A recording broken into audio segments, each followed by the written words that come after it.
Do you know what time it is? It's time for the Kahan Todd Show. KTS Kahan Todd Show. KTS Kahan Todd Show. KTS Kahan Todd Show. Like and subscribe today. Sing along. KTS Kahan Todd Show. KTS Kahan Todd Show. KTS Kahan Todd Show. Like and subscribe today. Shalom. Shalom. It's time for the KTS Kahan Show. Like and subscribe today.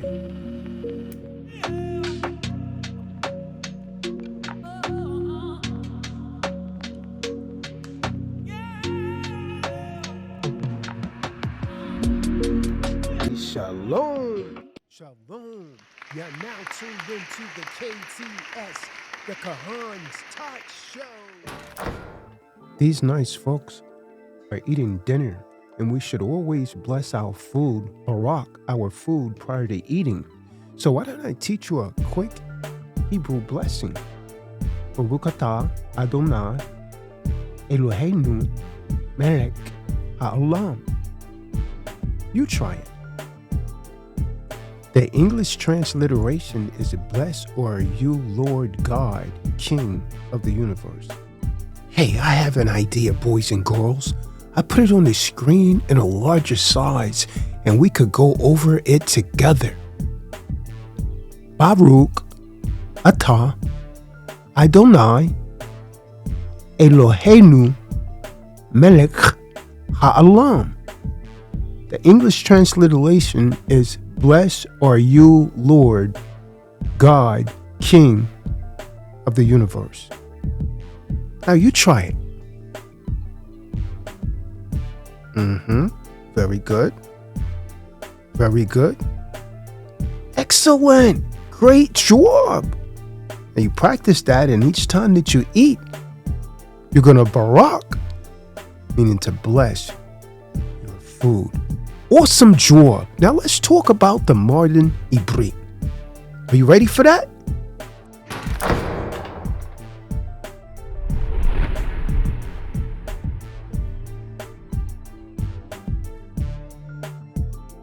Shalom, boys and girls, and welcome to the Kahan Todd Show. And today, we're going to delve into a history lesson. We know you're going to enjoy this show. History is a wonderful thing to know. And so we're going to go into the history, the exciting history of modern Hebrew, the Ibrit. What's the fascinating story behind modern Hebrew? I would like to start off by reading from the Tanakh, the book of Zephaniah, 3 verse 9.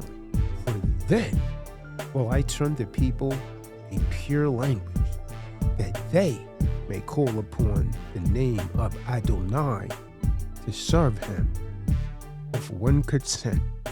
So the prophecy says the Most High is going to return the people to a pure language in the last days. So we're going to deal with the linguistics. The Ibrit, Hebrew, is a Shemitic language. Of course, if you say that in the Greek, it's Semitic. But Shemitic language is of an Afro-Asiatic language. It derives from the land of Canaan and is actually a product of the Canaanite group of languages, which are actually a branch of Northwest Shemitic. Again, in the Greek, they would say Semitic family of languages. The land of Canaan today is referred to as Israel. The land in which is actually referred to as North Africa, if we look at a map. So if we link that to antiquity, the people would be, by skin color, I surmise, black. Scholars believe that it developed from a dialect of the Canaanite languages, but no one has actually been able to pinpoint its exact origin, so they claim. So let's see if we could actually pinpoint something here. See, modern Hebrew has its root in the ancient Hebrew, which many modern Jewish communities around the world have tried to use for prayers and studies over the years. Now, as a spoken language, ancient Hebrew, the Ibrit, properly named Paleo-Hebrew, was widely used in the kingdoms of Israel and Yehuda during the 10th to 7th centuries BCE. Our mother tongue, which was spoken Ibrit, began to decline in ancient times after the Babylonian exile of the Israelite people, and it became practically extinct as a spoken language by late antiquity, somewhere around the 2nd to the 8th century CE. It was replaced by what is known as Aramaic, which was the regional language used for trade, and temporarily by Greek as well.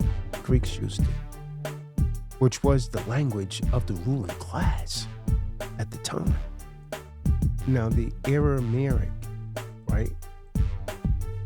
The Aramaic language likely developed sometime around the 11th century BCE. Now, this was among a group of people known as the Armenians, who actually reside in regions known today as Syria, Israel, and Palestine. It was essentially then adopted by the Assyrian Empire, which at its largest literally spanned across the east. They refer to it as the Middle East, which is actually a misnomer, all the way into Egypt.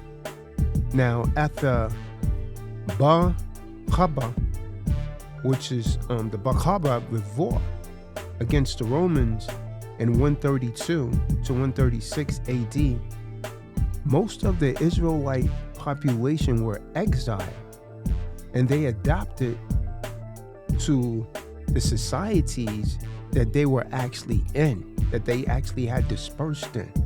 And so they began speaking the local languages, just like you in America. You don't speak your native tongue. You speak English. English is actually a combination of Hebrew, Greek, and Latin. This is why English is so confusing.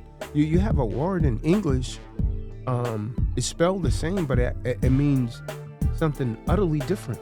And then you got this form of English known as legalese. It's just really a confusing language because it's a combination of 3 other different languages: Hebrew, Greek, and Latin. And so nevertheless, they adapted the language in a dialect of their own, right? So the Bar Kokhba revolt, it generally marked the time of high hopes followed by violent despair.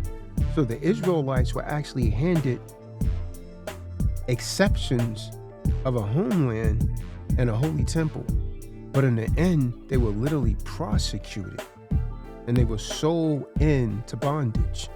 They were sold into slavery. And so during the revolt itself, the Israelites gained an enormous amount of land, only to be pushed back and crushed in the final battle of Vitar.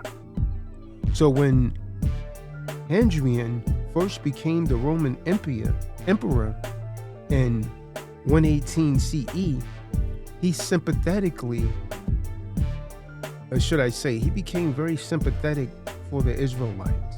So he allowed them to return to Jerusalem and granted permission for the rebuilding of the Holy Temple. And so when they went there, when you read the book of Ezra, right, the Israelites went there and they started mingling with the people, and they went against the Lord's statutes and commandments of the Most High, and they started intermarrying. And so the priest Ezra went there to straighten everything out and tell them, hey, you got to put away these people of the other nations this goes against the Lord's statutes and commandments. So they made a vow to put him away. So the Israelites' expectations rose as they made organizations and financial preparations to rebuild the temple. So Hadrian quickly went back on his word and requested that the site of the temple be moved from its original location. And so he also began deporting the Israelites to North Africa. So the Israelites prepared to rebel against these people until Rabbi Yahshua ben Hananiah claimed them. And so the Israelites then satisfied themselves with preparing secretly in case a rebellion will later become necessary. So they built hideouts in caves, and they did shoddy work building weapons, so the Romans would actually reject the weapons and return them to the Israelites. So what happens next? The Israelites organized guerrilla forces, and about 123 CE began launching surprise attacks against the Romans. And from that point on, life only got worse for the Israelites. Hadrian brought an extra army legion. It was called the Sixth Beretta into Judea to deal with the terrorism. So Hadrian hated foreign religions, and he forbade the Israelites to perform circumcision. So he appointed Donatus Rufus governor of Judea, and Rufus was harsh. He was a harsh ruler and cruel, who took advantage of the Israelite women. So in approximately 132 CE, Hadrian began to establish a city in Jerusalem called Alien, Capitolonia, and the name being a combination of his own name and that of the Roman god Jupiter, Capitolonius. So he started to build a temple to Jupiter in place of the Israelite holy temple. And as long as Hadrian remained near Judea, the Israelites stayed relatively quiet. And when he left in 132, the Israelites began their rebellion on a large scale. They sieged towns and they fortified them with walls and subterranean passages. Now, under the strong leadership of Simeon bar Chaba, the Israelites captured approximately 50 strongholds in Judea and 985 undefended towns and villages, including Jerusalem. So the Israelites from other countries and even some Gentiles volunteered to join the crusades. So the Israelites minted coins with slogans such as, quote, freedom of Israelites, written in the Greek. So Hadrian dispatched General Publius Marcellius, governor of Syria, to help Rufus, but the Israelites defeated both Roman leaders. And so the Israelites then invaded the coastal region of the Romans and began sea battles against them. The turning point of the war came when Hadrian sent into Judea one of his best generals from Britain, Julius Severus, along with the former governor of Germania, Andronius Quintinus Lewis. And by that time, there were 12 army legions from Egypt, Britain, Syria, and other areas in Judea. So Eleazar ben Yehuda, he worked very hard to revive Hebrew as a spoken language. Ben Yehuda had actually seen other nations, such as the Bulgarians, receive a state of their own. So he began working towards a state and a unified language for the Jewish people. Now, Ben Yehuda, he began to speak modern Hebrew in his home. And with all the Jewish people that he came in contact with, he began to speak the modern Hebrew. So he filled in the need for the modern words like ice cream by coining them himself, right?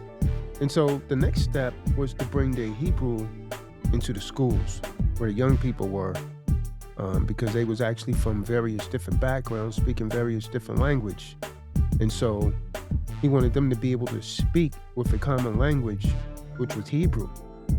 Now, these two experiments was very successful, but Hebrew was still not spoken on a large scale. So to get people familiar with Hebrew in the everyday context, what Ben Yehuda did, he needed another vehicle. So he looked into publishing articles in Hebrew in the local newspaper. And so this actually had been a vehicle for other attempts to revive Hebrew throughout the last half of the 19th century, and it was very successful. But it was not the ancient Hebrew. So by the end of the 1800s, almost every male living in Palestine that claimed or portrayed themselves to be Jew was able to understand the modern Hebrew in the newspaper without a lot of difficulties. So to add to those learning Hebrew, he began to actually compile a dictionary. And he published new words in the newspaper so that people would actually be able to fill in the gaps of the modern Hebrew and was still lacking. So the last contributing factor and the key to all the success of Elazar ben Yehuda's mission was at that particular time. So now Jews from all over the world was actually returning to Israel, and they spoke in many different languages. Now, many of those that returned were Zionists. Like Ben Yehuda himself, he was a Zionist. And they were eager to use Hebrew as a common language. So they needed one common language in which to converse. So Hebrew became that language. Now, in spite of this success, there were some who were supposed to be in disagreement, and they was actually opposed to this idea.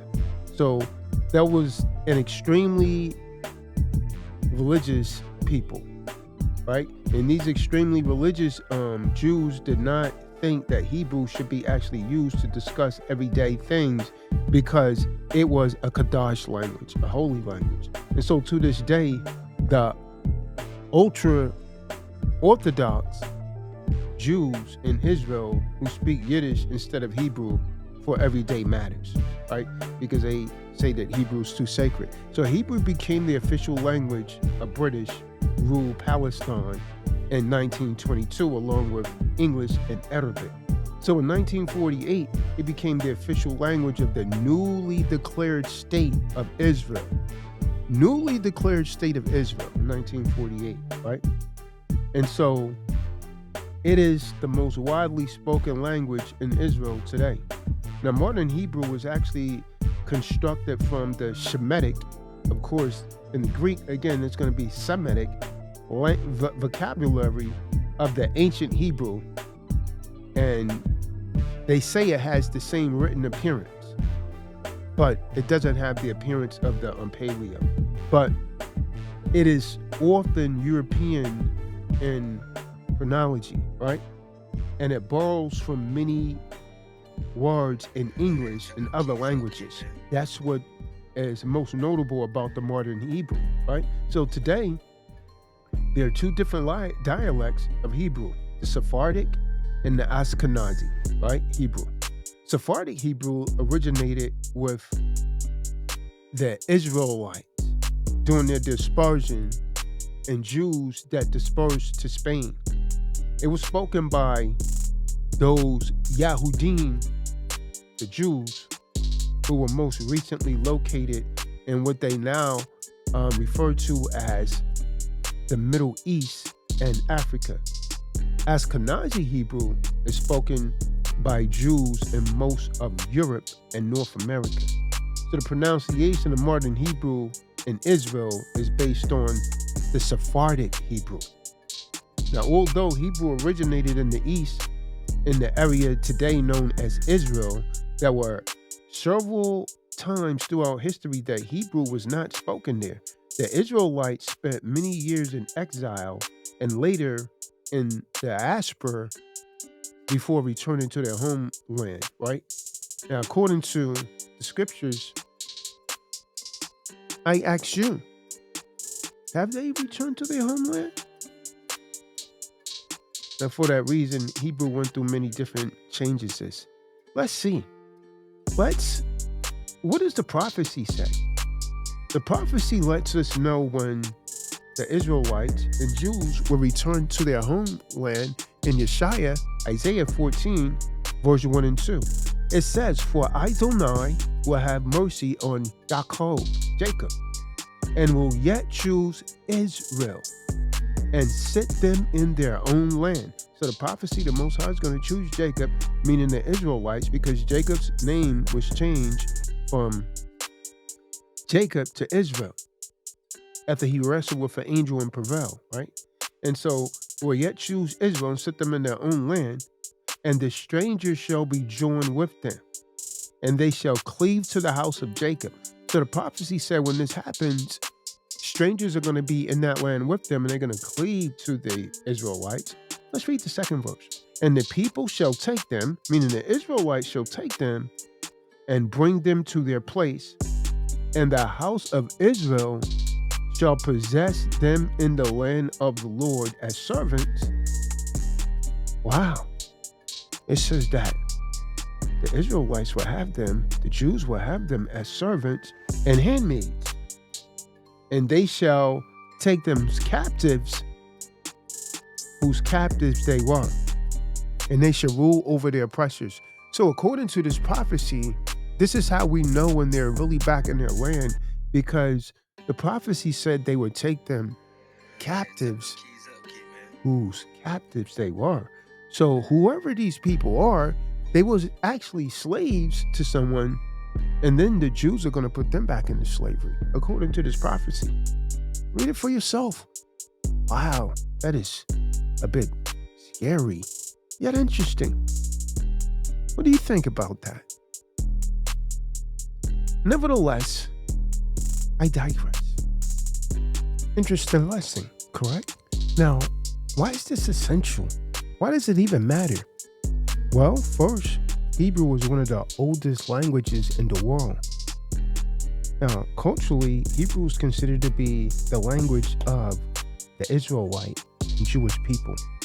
Modern Hebrew is one of the official languages in Israel today. So therefore, it's spoken by millions of people in Israel that are both Jewish and non-Jewish, right? Hebrew is one of the oldest languages in the world. Modern Hebrew comes from classical ancient Paleo-Ibrit, which is the language of the Torah and the Tanakh, right? So by learning the Ibrit, you could get new insight of history, biblical history. Knowing Ibrit, knowing Hebrew will help you travel more easily if you decide to travel to Israel and interact with the people that's there today. So I encourage you to learn Hebrew, and you will gain more understanding and appreciation for the history of the Bible and the Israelite and Jewish people, and more about their culture. Correct?